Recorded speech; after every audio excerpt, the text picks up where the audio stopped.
8ই August অর্থাৎ শুক্রবার রাত 9টার সময় কলেজ স্কোয়ার থেকে শ্যামবাজার মশাল মিছিল, এবং তারপর শ্যামবাজারে ওই 8ই আগস্ট মধ্যরাত থেকে 9ই আগস্ট ভোরবেলা, যেটা কিনা চার্জশিট অনুযায়ী অপরাধের সময় বলে বলা হচ্ছে, সেই সময়টা আমাদের কারো চোখে ঘুম নেই, ঘুম থাকবে না।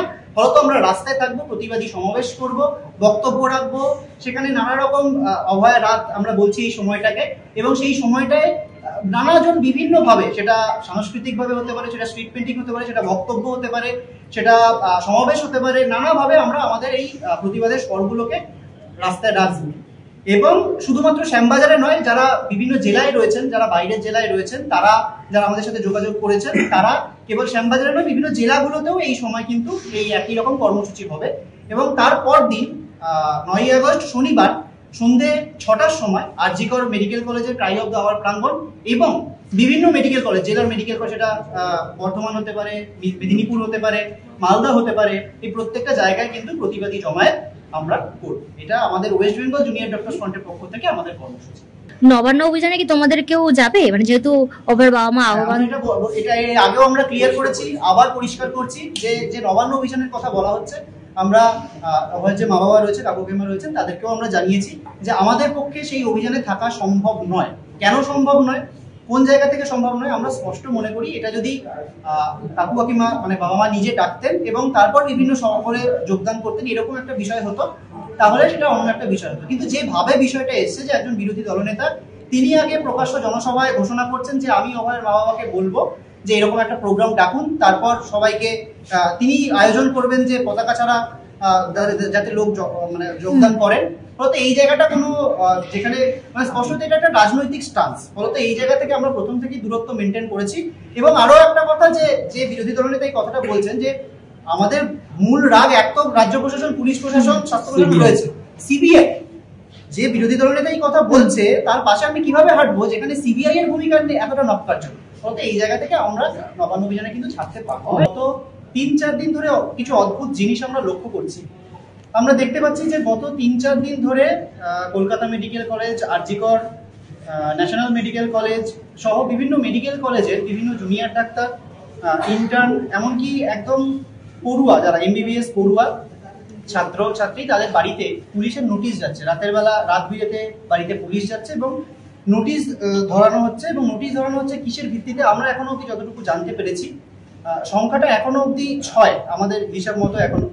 তো এদের যে জিনিসটা আমরা লক্ষ্য করছি যে যার ভিত্তিতে ডাকা হয়েছে, আমরা যখন দেখছি সেই নোটিশগুলো, সেটা হচ্ছে 1 বছরের পুরনো কিছু এফআইআর তাদের বিরুদ্ধে করা হয়েছে। এবং সেটা সবগুলো তারিখ বা ডেট হচ্ছে গত বছর যখন ধর্মতলায় অনশন মঞ্চ চলছিল, অনশন কর্মসূচি চলছিল, সেই সময়টা 5ই অক্টোবর থেকে 15ই অক্টোবর, 22 অক্টোবর, এই সময় পিরিয়ডে বিভিন্ন দিন বিভিন্ন সময় বিভিন্ন ধারা দেওয়া হয়েছে। এবং ধারাগুলো এইরকম যে ইলিগাল অ্যাসেম্বলি, বেআইনি জমায়েত, পুলিশের কাজে বাধা দান, সরকারি সম্পত্তি নষ্ট, এসব তো রয়েছে। এইসব এর বাদ দিয়ে কিছু জামিন অযোগ্য ধারা, যেমন মহিলা পুলিশের শ্লীলতাহানি, পুলিশকে গ্রিভাস হার্ট মানে যেখানে জীবনের সংশয় হয় এরকম ভাবে আঘাত করা, এইরকম ধরনের জামিন অযোগ্য ধারায়ও কিন্তু সেখানে মামলা দেওয়া হয়েছে এবং ডাকা হচ্ছে। স্পষ্ট কথা এক, যে এইভাবে যদি ভাবা হয় যে ভয় দেখিয়ে বা মামলা করে এইভাবে আন্দোলনকে দমন করা যাবে বা আমরা খুব ভয় পেয়ে গেছি, সেটা ভুল ভাবনা। আরো আমরা বেশিভাবে চাইবো যে এই যে কর্মসূচি, সেই কর্মসূচিতে সাধারণ মানুষ যারা এতদিন ধরে এই আন্দোলনের সামনে রয়েছেন তারা আরো বেশি করে এই কর্মসূচিতে যোগদান করুন এবং বুঝিয়ে দিন যে এইভাবে ভয় দেখিয়ে হামলা করে মামলা করে আমাদের দমন করা যাবে না, 1 নম্বর কথা। দ্বিতীয় কথা, আমরা চাইবো যে কলকাতা পুলিশ, মানে পুলিশের দায়িত্ব যে একটা খুন ধর্ষণের মতো ঘটনা, সেখানে তথ্য প্রমাণ লোপাট, তার বিরুদ্ধে তারা কোনো কাজ করতে পারছে না, তার বিরুদ্ধে পুলিশের এগেইনস্টে নানা জায়গায় নানা কিছু হচ্ছে, সেইখানে তাদের কোনো সক্রিয়তা দেখা যাচ্ছে না। দেখা যাচ্ছে কি 1 বছর পুরনো কিছু কেস এবং তার কোনো ভিত্তি নেই। কেননা আপনারা সবাই জানেন যা হয়েছে আমাদের আন্দোলনে আজ অব্দি, যা যা কর্মসূচি হয়েছে, যা হয়েছে সব হয়েছে ক্যামেরার সামনে, আপনাদের সবার চোখের সামনে যা যা হয়েছে, এমন কোনো বদ্ধ করে হয়নি। অনশন মঞ্চের আশেপাশে সারাক্ষণ পুলিশ, মানে সেখানে আপনারা মিডিয়ারা সবাই ছিলেন, পুলিশকে এমন ইনজুরি হয়ে গেল যে তার জীবন আশঙ্কা হয়ে গেল। এটা যদি হতো তাহলে আপনারা তখনই জানতে পারতেন, 1 বছর পর আমরা জানতে পারতাম, আপনাদের ক্যামেরায় এটা ধরা পড়তো। তো ফলত এবং মহিলা পুলিশের শ্লীলতাহানির মতো গুরুতর অভিযোগ, এই ধরনের অভিযোগগুলো করা হচ্ছে এবং সেটা করছে কে? সেটা 3rd ইয়ার এমবিবিএস পড়ুয়া, সে নাকি এই জিনিসটা করছে।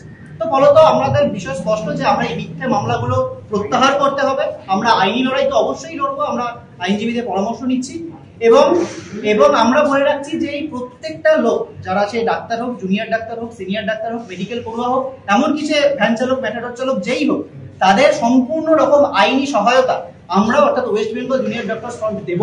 সব রকম ভাবে আমরা সেই পাশে থাকবো এবং একসাথে যে কোনো সাধারণ মানুষের পাশে আমরা থাকবো। এবং আমরা চাইবো ঠিক যেমন এই আন্দোলনের প্রথম দিন থেকে সাধারণ মানুষেরা পাশে রয়েছেন, এই যে অন্যায়টা হচ্ছে এর বিরুদ্ধে সাধারণ মানুষ একইভাবে গর্জে উঠবেন। এবং গর্জে উঠবেন কিভাবে, তার কিভাবে সেটা প্রকাশ করবেন আমরা চাইছি যে 8 তারিখ এবং 9 তারিখে আমাদের যে কর্মসূচি তাতে বিপুল পরিমাণে মানুষ যোগদান করুন এবং যোগদান করে এই যে বিরুদ্ধতার ভাষা সেটাকে আরো জোরদার করুন। এবং শুধু এই কেসগুলোই না, আপনারা জানেন যে 8-9 তারিখে যে পোস্টার ব্যানার মারা হচ্ছে সেগুলোর যে কোনো সময় হচ্ছে ছিঁড়ে দেওয়া হচ্ছে। কালকে ডরিনা ক্রসিং এ আপনারা জানেন রাতের বেলা স্ট্রিট পেন্টিং এর কথা বলেছিল, 3 দিন ধরে পুলিশের কাছে মেল করে পারমিশন নিয়ে হচ্ছে করা হচ্ছিল, সেটাও করতে দেওয়া হয়নি। এরকম নানাভাবে কিন্তু চেষ্টা চলছে।